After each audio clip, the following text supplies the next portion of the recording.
Dikshika Ben, we really love the way you gave such a great information to us. જ્યારે બાબા સાહેબ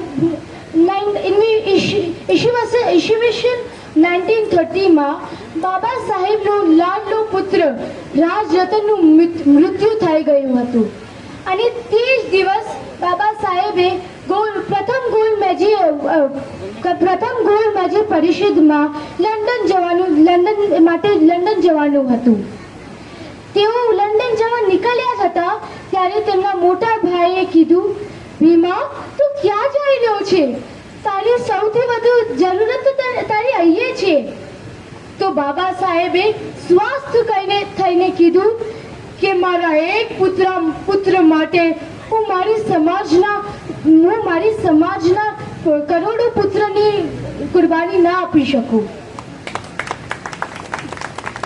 અને ત્રણ gold મેજી પરિષદમાં બાબા સાહેબે હાજરી આપી અને દલિતોની સ્થિતિ અંગે સૌને અવેર કરી. बाबा साहेब कहते हैं ना, शिक्षा वो शेरनी का दूध है जो जितना पिएगा वो इतना ढाड़ेगा.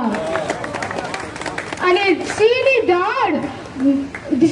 દાળ દલિતોનો અવાજનો પાગડો બની બાબા સાહેબ ત્રણ ગોલ્ડ મેજી પરિષદમાં ગુંજી ઉઠી. આજે આપણે શિક્ષિત તો થઈ ગયા છે, પણ શિક્ષણ સાથે સ્વાર્થી પણ બની ગયા છે અને માત્ર ને માત્ર પોતાનું જ ભલું કરે છે.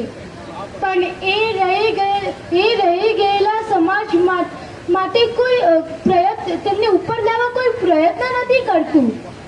આ છે આપણા સમાજની કડવી હકીકત.